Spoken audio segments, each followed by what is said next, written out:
Hello दोस्तों, welcome back. एक बार फिर से स्वागत है आप तमाम लोगों का हमारे इस यूट्यूब चैनल के अंदर। आइए दोस्तों, बात करेंगे इस वीडियो के अंदर दो अहम खबरों के बारे में, दो अहम न्यूज़ के बारे में, जिनके बारे में लोगों को बहुत ही बेसब्री के साथ जानने की ख्वाहिश रखते हैं। चलिए, पहला ये है कि एआईएमआईएम अपना उम्मीदवार कब तक घोषित कर रहे हैं, कब अपना उम्मीदवारों का जो है लिस्ट है वो जारी कर रहे हैं बिहार के अंदर।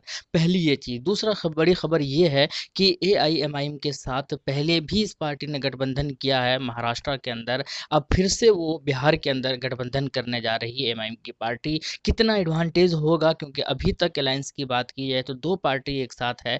एक एआईएमआईएम की पार्टी, दूसरा समाजवादी जनता दल डेमोक्रेटिव। अब तीसरी पार्टी कौन सी जुड़ने वाली है, क्या कहा उन्होंने, आइए उनके बारे में भी डिस्कशन करेंगे। तो जो नए हैं वो चैनल को जरूर सब्सक्राइब कर लें और वीडियो को ज़रूर लाइक करें। सबसे पहले बात कर रहे हैं हम लोग कब उम्मीदवार डिक्लेयर कर रहे हैं। सबसे पहली बात ये है कि नामांकन का डेट कब तक है। नामांकन का अगर डेट की बात की जाए बिहार चुनाव के लिए, तो 1 अक्टूबर से लेकर 20 अक्टूबर तक जो है वो सारे ही फेजेस के लिए, सारे ही चरणों के लिए नामांकन हो जाना चाहिए, ये चुनाव आयोग ने कहा है। पहले चरण की अगर बात की जाए तो 1 अक्टूबर को नोटिफिकेशन जारी की जाएगी, क्या बोलते हैं, सूचना जारी की जाएगी। और उसके बाद जो है नामांकन का जो आखिरी तारीख होगा वो 8 अक्टूबर होगा पहले चरण के लिए, जबकि 12 अक्टूबर जो है नामांकन वापस लेने की आखिरी तारीख होगी। दूसरे चरण की अगर बात की जाए तो 9 अक्टूबर को नोटिफिकेशन जारी होगी और 16 अक्टूबर लास्ट डेट होगा नामांकन का। इसी तरीके से तीसरे चरण की अगर बात की जाए तो 13 अक्टूबर को नोटिफिकेशन जारी होगी और 20 अक्टूबर जो है वो लास्ट डेट होगा नामांकन करने का किसी भी उम्मीदवार को। अब चूंकि पहला चरण आप देख सकते हैं कि आखिरी तारीख जो है 8 अक्टूबर को होगा, तो इसका मतलब है कि पहले चरण के जो उम्मीदवार हैं, जो पर्चा भरेंगे, नामांकन करेंगे, वहाँ से बहुत सारी चीज़ें क्लियर हो जाएगी। तो यानी कि उससे पहले पहले जो है एआईएमआईएम को अपना उम्मीदवार डिक्लेयर कर देना चाहिए। जबकि दूसरी पार्टियां जो है, खबरें आ रही कि 30 सितंबर तक जो है वो जो है वो चीज़ें क्लियर कर दी जाएगी, कितने सीटों पर बंटवारा होगा, कौन कहाँ से लड़ेगा, कितने उम्मीदवार होंगे, वगैरह वगैरह वगैरह। ये सारी चीज़ें जो है 30 सितंबर तक बहुत सारी पार्टियां डिक्लेयर कर रही है। अब देखते हैं कि एआईएम की पार्टी कब तक करती है, 30 को करेगी या फिर 1, 2, 3 या इसी के बीच में करेगी। यानी कि कुल मिलाकर नेक्स्ट वीक जो है या इस वीक जो है, इसी वीक में एआईएमआईएम का जो उम्मीदवार है वो डिक्लेयर हो जाएगा, उनका जो लिस्ट है वो जारी हो जाएगी। लेकिन बात करते हैं हम दूसरी पार्टी की एक और चीज़ों के बारे में जो बड़ी खबर है।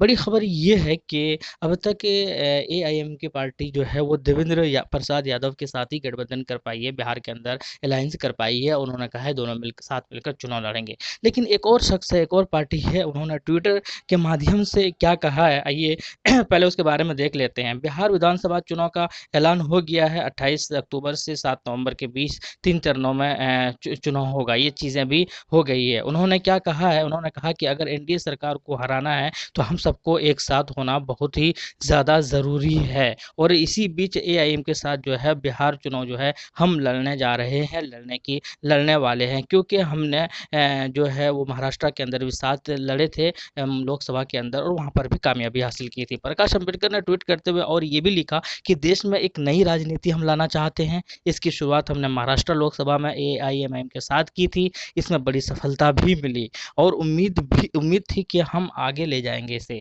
जो महाराष्ट्र में नहीं हुआ। मैं आपको बता दूं कि महाराष्ट्र में नहीं हुआ का मतलब यह है कि लोकसभा में ये लोग साथ थे, लेकिन विधानसभा में ये लोग अलग हो गए थे, क्योंकि सीटों के बंटवारा नहीं हो पाया था। 100 सीटें चाहिए थी एमआईएम को, वो लोग राजी नहीं थे और इसी तरीके से अनबन हो गई थी और दोनों अलग हो गए थे। खैर, आगे चलते हैं। उन्होंने कहा है कि हमें उम्मीद थी कि हम आगे ले जाएंगे, जो महाराष्ट्र में नहीं हुआ बिहार में हो सकता है।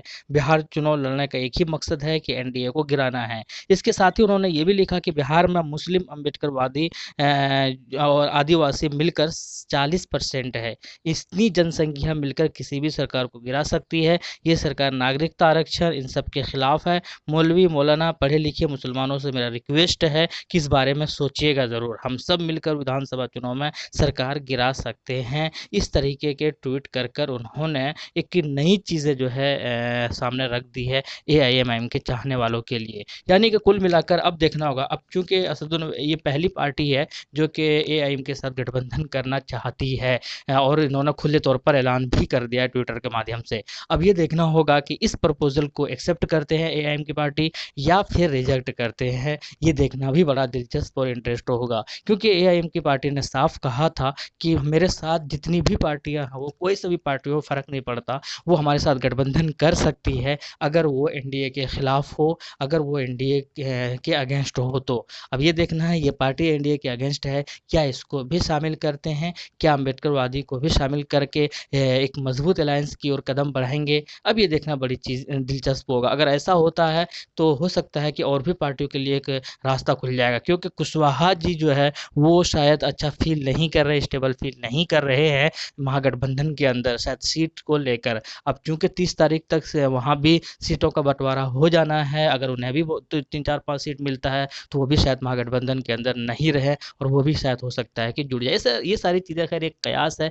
अब तो यही देखना होगा कि जब महागठबंधन से अनाउंस करते हैं ऑफिशियल, और 30 तारीख तक ऐसा माना जा रहा है कि कर दिया जाएगा, क्योंकि चंद दिन ही, ज़्यादा दिन है नहीं, उसके बाद जो है चीज़ें, बहुत सारी चीज़ें जो है वो क्लियर समझ में आ जाएगी कि कौन रहेगा उस पार्टी के अंदर, कौन नहीं रहेगा। अब चूंकि लोगों के लिए एक ऑप्शन खुल गया है तीसरा मोर्चा का, तीसरे दल का, तो हो सकता है कि जो पार्टियां अपने आप को सुरक्षित महसूस ना करती हो या सीट उनको ज़्यादा नहीं देती हो या फिर वो लोग खुश ना हो इन सारी चीज़ों से, वो शायद तीसरे दल में जुड़ सकते हैं। लेकिन कुल मिलाकर अब ये देखना होगा कि कब अनाउंसमेंट करते हैं एमआईएम की पार्टी कि हम अम्बेडकर को भी साथ में ले रहे हैं या फिर नहीं ले रहे हैं।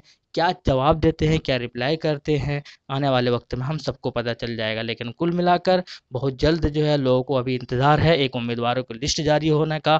बायोडाटा लोग सबमिट कर रहे हैं और अनकरीब जो है इसी वीक के अंदर आपको उम्मीदवारों का लिस्ट भी जारी होते हुए, हालांकि इसमें भी वैसे ही होगा, पहली लिस्ट, दूसरी लिस्ट, तीसरी लिस्ट करके, तो उसी तरीके से पहली लिस्ट जो है आपको उम्मीदवारों का शायद बहुत जल्द जो है आपको देखने को मिल सकता है। खैर जो भी होगा, जैसा भी होगा, आपको नोटिफिकेशन अपडेट करा दिया जाएगा इस चैनल के माध्यम से। तो आप जो नए हैं वो चैनल को जरूर सब्सक्राइब कर लें और वीडियो को ज़रूर लाइक करेंगे, मेहरबानी होगी। शुक्रिया, जय हिंद, लव यू।